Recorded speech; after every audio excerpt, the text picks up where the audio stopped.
Just over a decade ago, forging away in obscurity atop Mount Doom, Dong Nguyen hammered away on a creation to crack 1,000 iPhones. Into it he poured all his cruelty, malice, and knockoff graphics. And on May 24th, 2013, he gave the realms of men the bird. But it didn't take off just yet, no. It lay dormant until it was discovered by the most unlikely of creatures. A Swedish simpleton by the name PewDiePie.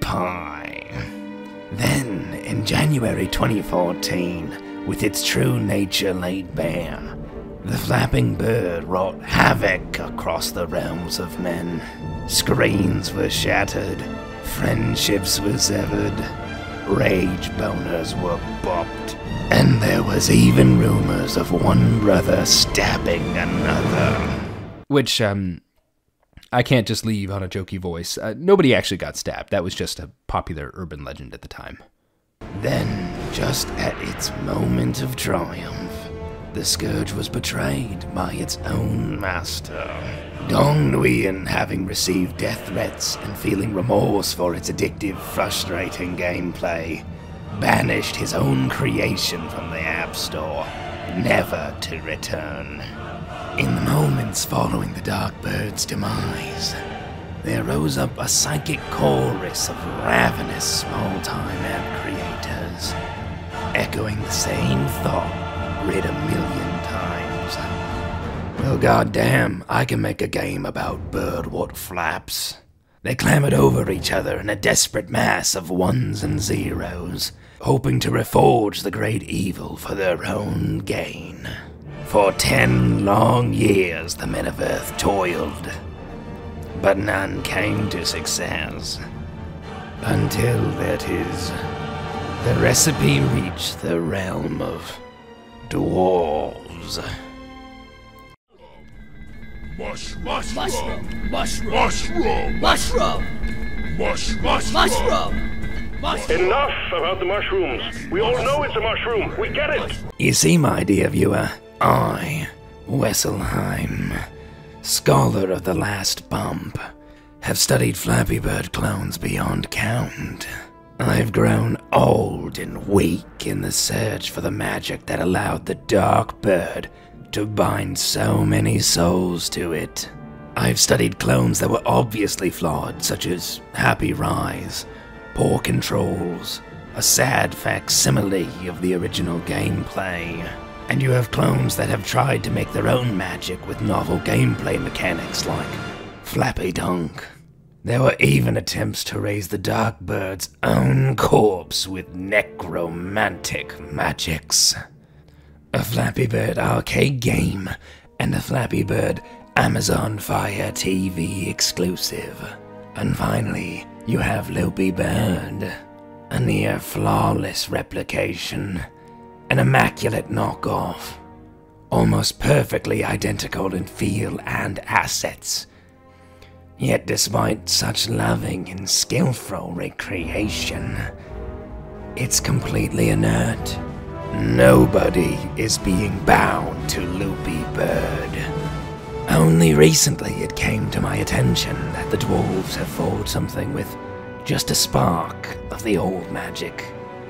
But my analyses have come up, let's say, lacking.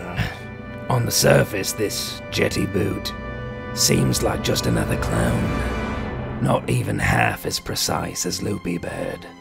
But my dark servants have brought me a pair of fresh eyes. I'll let them speak for themselves. Hey guys, Wesley Bumble is here, and today I've been kidnapped and taken to a black fortress on an active volcano, and now a dark wraith is pressing an unnaturally cold dagger into my back and commanding me to speak. So I guess I better start. Jetty Boot is a minigame for the co-op spelunking horde survival shooter game Deep Rock Galactic, a game with excellent designers, and I think they've really put that on display here. Jetty Boot makes a lot of very subtle improvements that really elevate Flappy Bird to what I think might just be its vinyl form. There we go. I said it. Now I get to put the Frieza bird in my thumbnail. I did it. Anywho, firstly with Jetty Boots, they added scaling difficulty. The pipes get tighter over the course of the initial levels, so you can't just turn off your brain while you flap. The way you flapped in earlier pipes won't necessarily work on the later ones. You have to respond to the changing situation, which I think is a little bit more engaging. Also, they added a 3-life system, which allows the game to have a readable state. It's not just flapping, or dead. Now it's possible for a run to be going poorly or well, depending on how many lives you have left. And you can even narrativize this a little bit and bask in the glory as you pick up a scuffed run and still beat your high score. They also give the player a little bit more time to practice the harder pipes if they've mastered the early ones. Okay, so is that enough, or? No, I think you should keep going. Okay, the presentation is really appealing, the music is nice, and they polish the controls so you can continuously boost up instead of flapping, which adds just a little bit more depth to the core gameplay without removing its flapping identity. Oh, and you know what? The community scoreboards are really awesome. Every player has a separate Jetty Boot cabinet in their lobby that other players can play on. And this means that when you join a random person's lobby, you can walk up to their cabinet, top their high score, fail to elaborate, and leave. It's especially really fun comparing high scores with your friends and trying to permanently brand your name onto their board, or just gasping up in horror at their ludicrous score. It's the communal element of Jetty Boot that makes it the most fun I've had with a flapping style game since when Flappy Bird was a big meme and I was comparing high scores with friends during high school lunch. At first, the final form thing was just shameless clickbait. You got me. But this time, I mean it. Jetty Boot is Flappy Bird's final form, not because it perfected Flappy Bird. Honestly, I think I like Flappy Dunk better. It's Flappy Bird's final form because this is it for Flappy games. The last high watermark of the Flappy genre. Flappy Bird was only so fun originally because it had so many people playing it. And in a way, Deep Rock has used its large existing player base to recreate that. But I don't think that's going to happen again for a flapping game. No game with Flappy Bird's mechanics is going to organically go viral again because it's not new anymore. People know Flappy Bird. Not to mention, mobile games don't really go viral anymore the way they did 10 years ago. The casual market is just too saturated for that. The next big meme game won't need flapping in it. It really could be about anything so long as it's accessible, memeable, and has a lot of Oh, I think that will be enough. Your services are no longer needed. So I'm free to go, right? Like I said, you'll never see me again. Now, why don't you say goodbye to the nice people? Okay, whatever you want, just lower the pulsating staff you have there. So, if you guys liked this cry for help, consider liking and subscribing. It really helps the channel. I worry this kind of high-concept essay theater will be a bit of an algorithmic flop. Also, I reached 1,000 subs recently. That was really cool, you guys. Thank you to all the people who've been watching, and seeing people enjoying my stuff just really means a lot to me. Thank you again. Anyway, I've got to get back to the fiction of this. Whoa! What are you doing with that menacing box? There's no need to worry about the video essayist.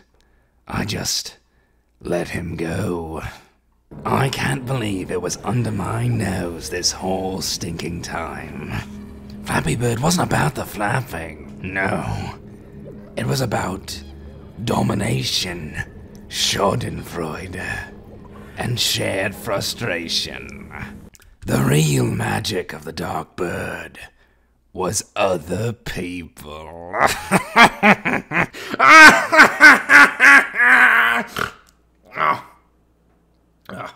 Okay, now, how do I turn this thing off?